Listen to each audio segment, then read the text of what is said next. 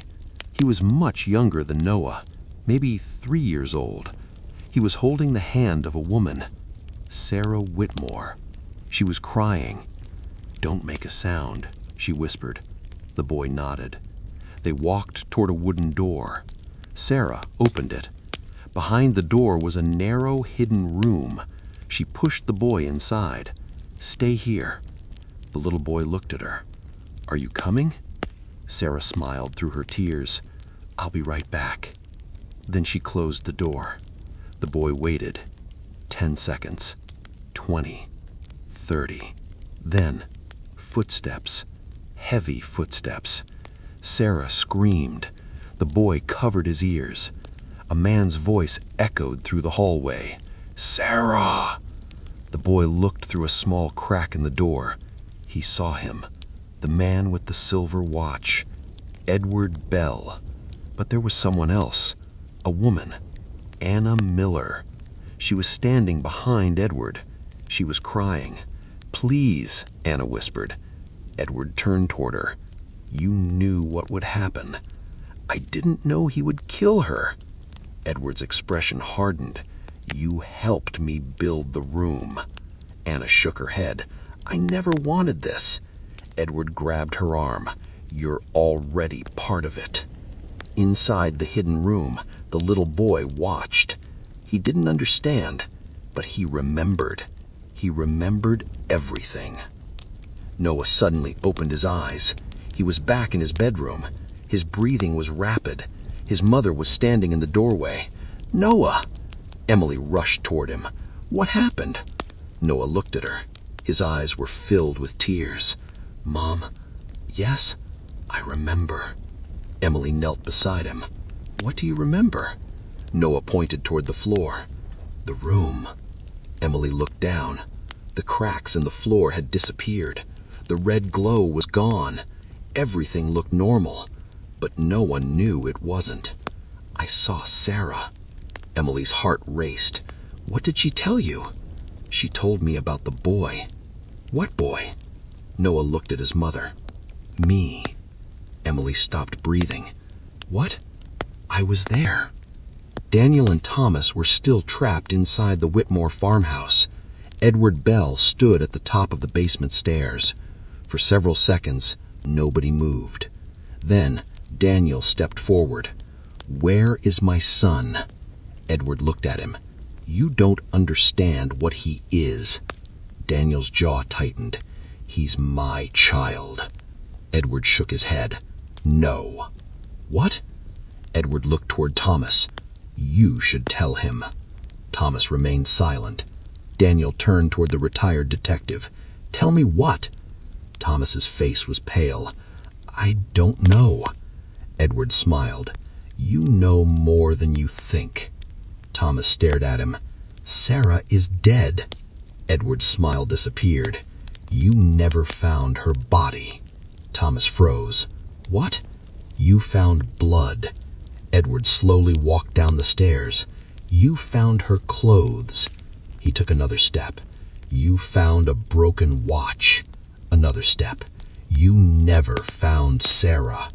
Daniel looked at Thomas. Is that true? Thomas whispered. Yes. Daniel stared at him. You never told me. We assumed she was taken. By whom?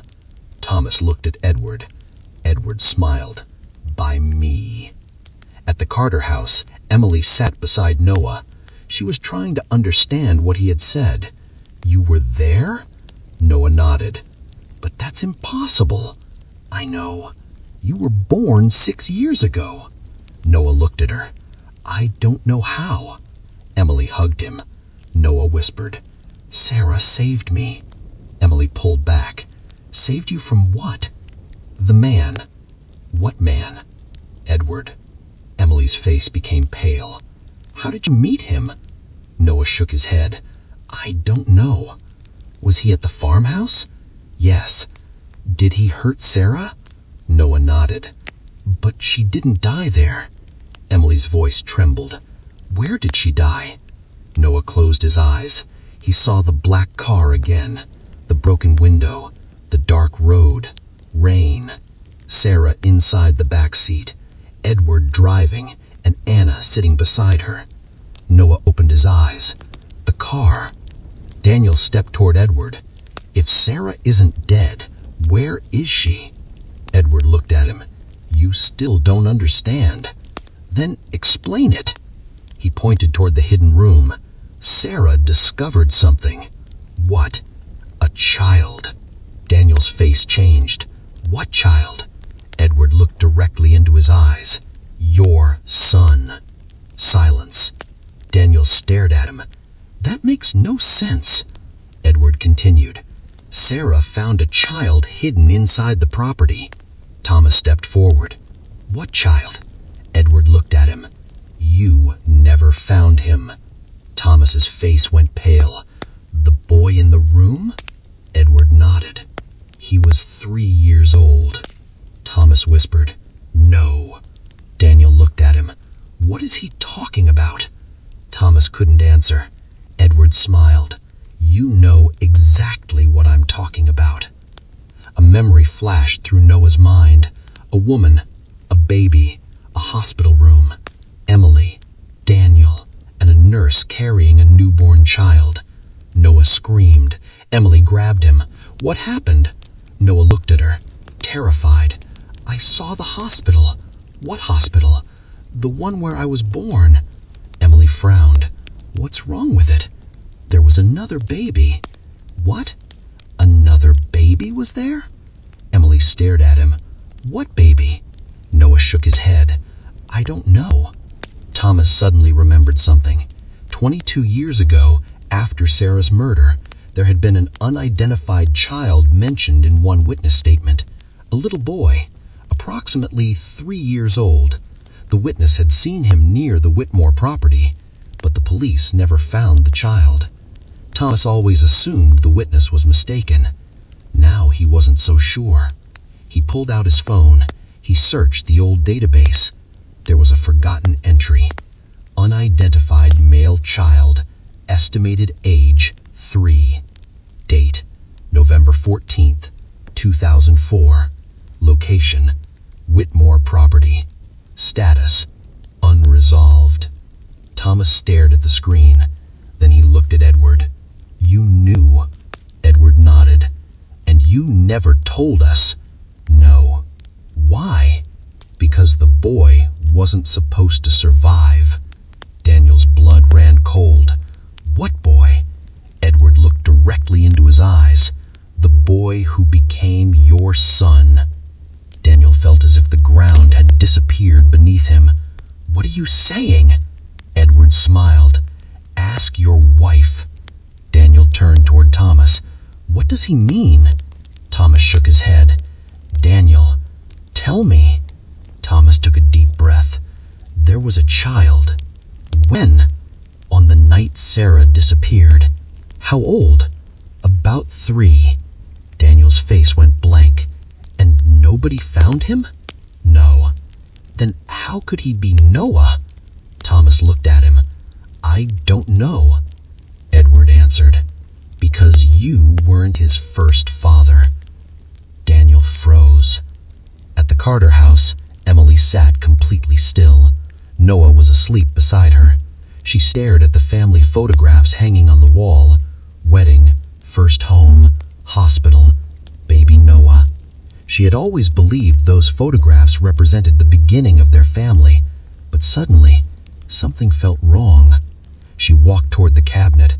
Inside was Noah's birth certificate. Emily took it out. She stared at the date, March 14th, 2020. Everything was normal. She opened an old hospital folder. Medical records, vaccination records, birth information. Then she noticed something. A page was missing. Emily frowned. She checked again. The file should contain 5 pages. There were only 4. She searched the cabinet. Nothing. Then she remembered something. A small box in the attic. She ran upstairs. The attic was dark. She turned on the light. Dust floated through the air. She opened an old storage box. Inside were baby clothes, photographs, hospital bracelets, and a small envelope. Emily picked it up. Her name was written on the front. Emily Carter. She opened it. Inside was a single piece of paper. A handwritten message. The room went completely silent. No one moved. No one spoke. Noah stood beside the old clock, staring at his mother. Emily's face had turned pale. Daniel looked from Noah to Emily. What did you never tell him? Emily's lips trembled. I don't know what he's talking about. Noah shook his head. Yes, you do. Thomas Reed stepped closer. Noah, what do you remember? Noah looked at him. Mommy wasn't my first mommy.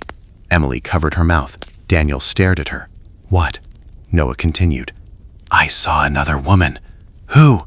Sarah. Emily's eyes filled with tears. She held me, Daniel whispered. Before we adopted you? Noah shook his head. Before I was born. Everyone froze. 22 years earlier, rain hammered against the windows of the Whitmore farmhouse. Sarah Whitmore was running through the hallway. She was carrying a small child. The boy was crying. Sarah held him tightly. Don't be afraid. Behind her came footsteps. Edward Bell. Sarah reached the hidden room. She opened the door. Inside stood a young man, Daniel's father, Michael Carter. Michael looked terrified. Sarah, give me the boy. Sarah handed him the child. Take him somewhere safe. Michael looked at the little boy. What's his name? Sarah hesitated. He does have one. Michael looked confused. Sarah whispered, his parents were killed.